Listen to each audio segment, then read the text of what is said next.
Saravá jogo de damas, saravá todo mundo, enfim. Aqui na luta, todo mundo na luta, buscando alternativas em relação à pandemia e tendo que lidar ao mesmo tempo com essa anarquia política que nos metemos, né? Com esse governo desgovernado, com esse governo desencontrado, mas, enfim, tendo que lidar com isso. A realidade é essa, a gente tem que lidar, não adianta a gente ignorar a pandemia, usar máscara no pescoço, e isso serve para o presidente e para todo esse governo também. Não adianta a gente disfarçar, não adianta a gente só reclamar da pandemia ou do pandemônio, que a gente tem que construir coisas, né? Construir caminhos possíveis para manter a sanidade, uma vez que a gente está tendo que lidar com esse isolamento, está tendo que lidar com tanta coisa difícil, é muito fácil dar uma pirada. E, enfim, a gente vai falar hoje com uma pessoa que construiu um caminho, que descobriu um caminho no meio dessa piração toda para não pirar, que é o Jaime Cunha, um querido militante que, enfim, vai trazer para a gente aqui um apanhado sobre o que está acontecendo na cultura e, como advogado, vai pitacar também essas questões do direito, né, que a gente está vendo que estão absolutamente ao Deus dará. Saravá, Jaime. Saravá, para você e para todos que estão nos assistindo. Agradeço a tua participação. Queria que você se apresentasse um pouquinho para o público. Quem é o Jaime? Jaime Cunha, que inclusive tem meu sobrenome. E agradeço esse momento, essa honra de estar aqui falando com você e com todo o pessoal que acompanha o Jogo de Damas. Eu sou daqui de Salvador, Bahia, sou advogado e também faço teatro, faço cinema. Na verdade, a atividade artística não é a minha principal atividade, como a atividade que me dá sobrevivência, não é essa. Eu atuo no teatro, e quando tenho oportunidade, sou chamado aí, faço algumas atuações, escrevo roteiros, mas não sou aquele artista que vive só da arte, como são pouquíssimos os que fazem isso. Aqueles que conseguem chegar a uma plataforma que já lhe dá a condição de sobrevivência. Mas, na medida do possível, eu estou sempre presente junto ao movimento artístico e, principalmente, junto a essa periferia do que estaria numa plataforma mais alta no mundo artístico, né? Estou sempre presente e, por isso que, ultimamente, eu venho fazendo uma live no Instagram, cujo título é Sua Luta é uma Arte, onde eu entrevisto artistas das diversas áreas, atores, cantores, bailarinos, artistas circenses, e vou conversando com o pessoal sobre as dificuldades que eles encontraram ao começar a fazer arte e as dificuldades que continuam tendo, esse momento de pandemia e todas as suas consequências, inclusive as perspectivas pós-pandemia. Então, nesse momento, como eu estou no isolamento social, foi a maneira que eu achei para estar presente junto com esse pessoal. Foi fazer essa live que, felizmente, venho fazendo ao longo do tempo. Jaime, a gente, enfim, desde que houve o golpe em cima da Dilma Rousseff, a gente vem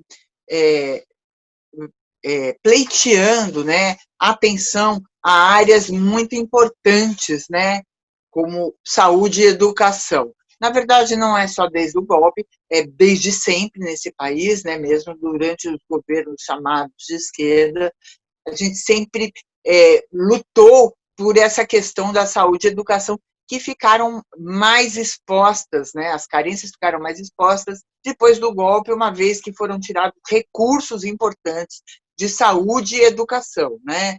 Aquela PEC da morte, né? Enfim, que reduza os investimentos em saúde e educação. Já na entrada do governo Bolsonaro, a gente teve uma fala clara, um discurso claro, que, além de saúde e educação, cultura é considerado um artigo supérfluo, né? Enfim. E quando detonou a pandemia, né, que criou o isolamento, começaram a surgir lives, shows pela internet, as pessoas começaram a perceber o valor né, o bálsamo que era a cultura, né? Você assistir peça pelo YouTube, filmes, lives, discussões, participar de debates, programas de TV que passaram a ser transmitidos pela internet, enfim. Como é que você vê enfim, essa situação da cultura, né, de ser, neste governo atual, ser considerado um supérfluo, e a importância que ela evidenciou, né, nessa situação de pandemia? Olha, na realidade, a área cultural ela sofre muito por conta de ser uma área que sempre necessita de algum investimento público. Sempre necessita disso. Fora as outras áreas. Naturalmente, nós entendemos que nós tivemos um tempo em que se tentou tornar uma coisa mais possível a todo o povo, mas tentou se democratizar a saúde, por exemplo, através do SUS. A educação se tentou, de alguma forma, fazer com que chegasse a um maior número de pessoas da população brasileira, abrindo-se mais faculdades, universidades, e, inclusive, possibilitando até o financiamento da educação superior. As pessoas que estavam numa situação mais difícil, quando, incrível, esses governos conseguiram guindar uma situação melhor. Grande parte da população brasileira, um terço da população brasileira, saiu da situação de pobreza. Foi para uma situação que daria para comprar um livro, e às vezes ir ao cinema, ir a um teatro, até com o Gilberto Gil e Juca no Ministério da Cultura, se vinha conseguindo melhores condições para desenvolver cultura, inclusive até com o Vale Cultura no final, mas que todos esses recursos começaram a ser destruídos pelos novos governos que entraram, que vinham e vêm tentando introduzir uma nova política econômica, que é de selecionar, de fazer o mínimo de pessoas possíveis que possam ter acesso a isso. Os outros que fiquem na situação mais precária e servindo aquele exército de reserva de mão de obra, não é? Aquele exército de reserva de mão de obra, que poderá ou não ser usado. É uma situação de indigência. Isso aconteceu principalmente com a saúde, com a educação e com a cultura, então, isso se dá de uma forma degradante. Naturalmente que entre todas as áreas de trabalho, com esse desmanche dos direitos trabalhistas, certamente todos os trabalhadores hoje estão em situação difícil com essa desregulamentação, onde já não existem mais direitos para os trabalhadores, e todos jogados na atividade informal. Bom, focando somente na cultura, a gente sente que a visão desse pessoal que está aí desse governo é de que a cultura é uma coisa dispensável. Além disso, muito perigosa, que abre as cabeças que faz refletir, faz com que as pessoas cubram o que ainda não foi possível descobrir apenas com o primeiro olhar. Então, por isso que se retirou tudo que a cultura vinha, de alguma forma, conquistando. E se tirou até o Ministério da Cultura. Não é? E hoje, essa desorganização, que não é só na cultura, porque na saúde nós não temos ministro já há mais de 2 meses, além de diversos ministros terem em pouco tempo, ter de sair desse governo porque não suportava.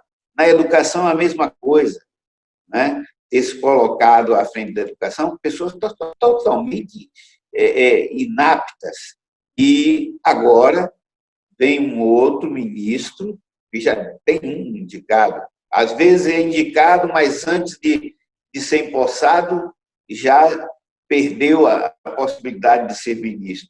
Outros chegam a ser empossados, mas caem também, todos por inaptidão. E entra esse aqui, que tem as ideias mais conservadoras que a gente já ouviu nesse meio tempo.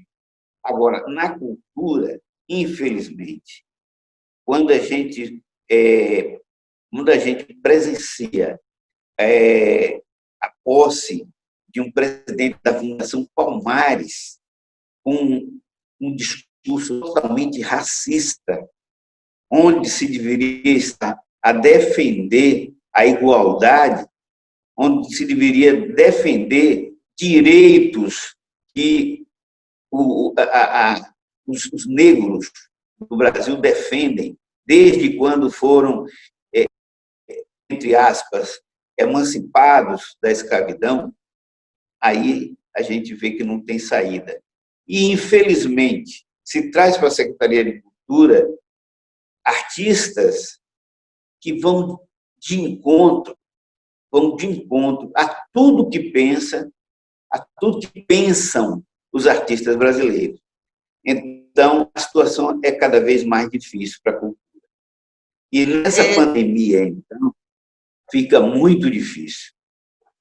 Jaime, a gente sabe que, enfim, a cultura acaba, na verdade, ela representa o nosso patrimônio histórico, né? O nosso patrimônio genético de quem é o povo brasileiro, como é que ele se manifesta, o que ele professa, enfim. E você não acha que existe um propósito, assim como na saúde, né? Por exemplo, as pessoas também, conforme elas descobriram que a importância da cultura durante a pandemia, porque elas consomem cultura, elas descobriram a importância do SUS, né? A moça que trabalha aqui, que ajuda a gente aqui em casa, ela tem 3 filhos na escola que estão recebendo matéria diariamente pela internet, ela tem que voltar do trabalho, lidar com isso, enfim. As pessoas percebem, eu acredito, a maioria, percebe a importância de saúde, educação, cultura, enfim. Mas o consumo, né, da cultura, por exemplo, né, no sentido de peças de teatro, ela sempre foi restrita a uma elite, né? Por mais que que houve reconhecidos esforços, né, de popularizar, de levar a cultura, e até com certo sucesso, há de se reconhecer isso, mas, assim, a cultura continua legada a poucos por falta de investimento. Por que você acha que o empresário, o investidor, tem essa desconfiança, tem essa atitude reticente em relação à cultura? Olha, na verdade, nós temos uma elite no Brasil e muitos dizem que é uma elite burra. E eu não deixo de compreender que seja assim. Porque o capitalismo, a gente percebe, a gente vê em outros países, que tenta se reciclar e tenta, inclusive, de alguma forma, aproveitar aquilo que a sociedade anseia para ser um meio do capitalismo voltar a concentrar. Mas aqui, os empresários, essa elite, se afere àqueles princípios conservadores do capitalismo. Então, o que acontece? Eles têm muito medo que as pessoas reflitam sobre essa relação que eles mantêm, que é uma relação ainda atrasada, uma relação ainda que traz resquícios da escravidão, que há entre os empresários brasileiros, grande parte deles é um conservadorismo grande e uma impressão de que a cultura vai revelar essas relações que eles mantêm, que têm ainda elementos da escravidão. E aí pode trazer uma insatisfação, uma indignação tamanha, que vai se quebrar essas relações, e para eles, quebrando essas relações, quebra também os meios dos altos lucros que eles obtêm com essas relações. Mas, na realidade, o que se vê é que nas relações de trabalho, onde existem uma maior condição, uma maior liberdade, uma maior possibilidade de criação, de participação, todos crescem, inclusive o capitalismo. Continua um tipo de exploração diferente, continua, na verdade, mas não é tão... Ô, Jaime, eu me arriscaria até a dizer, por exemplo, a gente sempre fala da nossa tradição escravagista e a gente esquece que o europeu tem uma tradição de colonizador, né? De explorador de povos. Então, ou seja, por que a elite deles consegue, a elite empresarial, consegue entender e olhar a cultura como patrimônio e preservá-la e cultivá-la, e ao contrário daqui, que é essa situação predatória? Assim, é isso que eu não consigo, porque eu entendo o que você diz e concordo. É uma forma de manipulação, de continuidade, né, do sistema de exploração.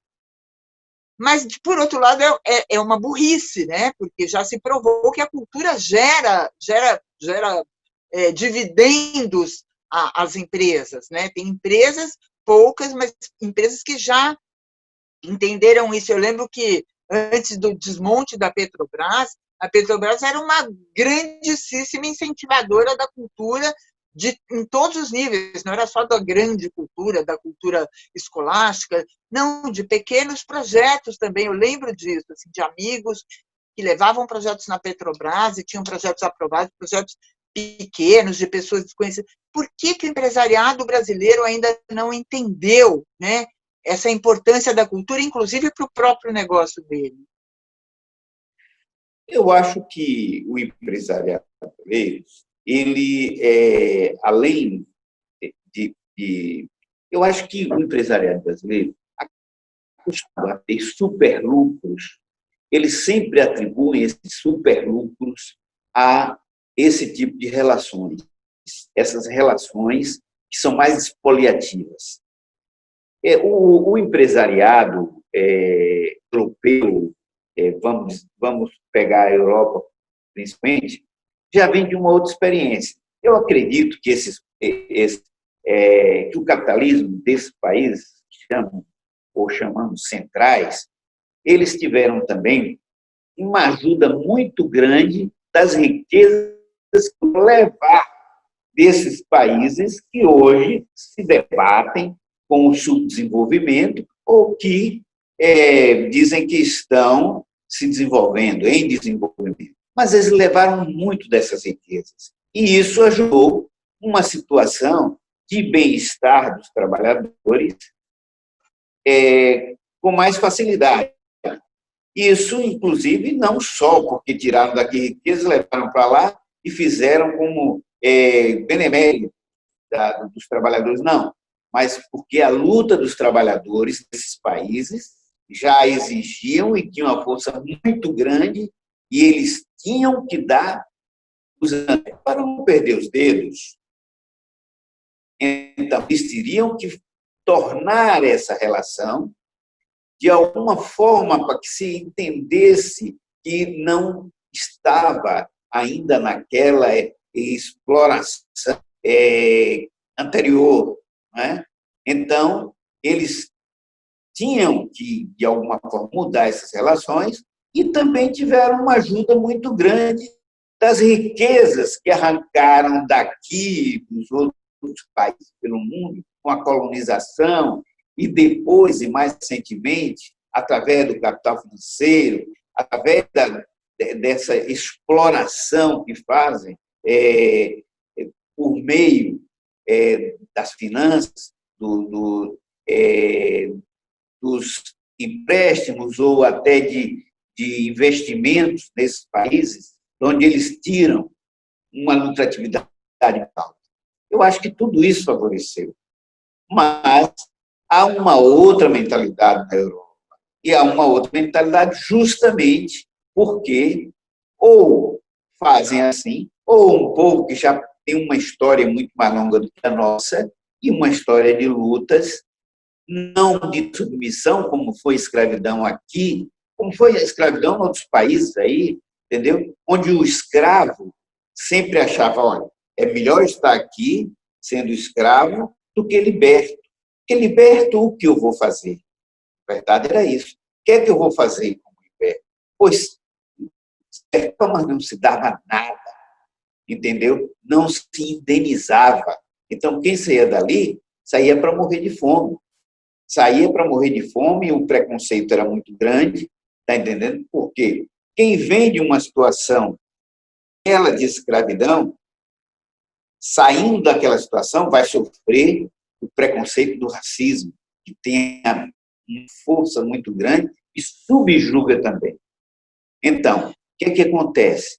Nós temos aqui no Brasil essa situação, onde se deixou de ser escravo, não se levou nada, se levou, sim, da Europa de outros países aí centrais, aqueles que vieram trabalhar aqui no Brasil, tornar-se a força econômica ativa e desse trabalho ganhar e desse trabalho sobreviver. Enquanto que aqueles que saíram da escravidão tornaram os favelados, aqueles que estavam morrendo de fome, pedintes, e nunca se pagou essa dívida. Nunca se pagou essa dívida.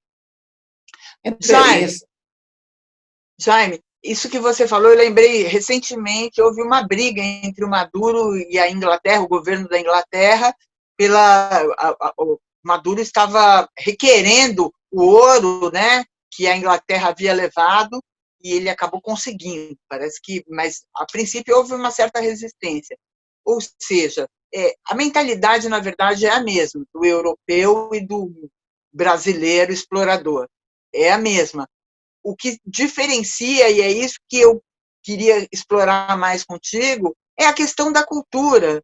Como é que o europeu, apesar de manter a sua verve de explorador, como é que ele entende a cultura como um bem inegociável? E aqui, no Brasil, a cultura ela é desmoralizada a ponto de ter um ministro agora que não tem a menor noção, nunca militou pela cultura, nunca fez nada pela cultura, a não ser atuar como coadjuvante em novelas. Pois é, infelizmente, o que nós não temos é uma história de tradição ou de preservação do que veio antes de nós. Então, não tem isso. Enquanto que esses povos europeus, por exemplo, têm essa história. Tem essa história, eles passaram por muitas guerras, passaram por muitas divisões, e cada um daqueles povos tinham que guardar as suas origens, tinham que guardar a sua história. E isso veio formando, sem dúvida, uma mentalidade cultural, veio formando uma mentalidade cultural. A preservação daquilo que se tinha antes como memória para justificar o que se pretendia fazer na atualidade, é uma coisa muito importante para eles. E, felizmente, eles conseguiram fazer isso. Aqui é muito difícil. Aqui é muito difícil. Aqui, infelizmente, nós, no Brasil, ainda não temos conseguido fazer isso. Mas não temos conseguido fazer isso não é porque o povo como um todo não quer fazer. Não é isso.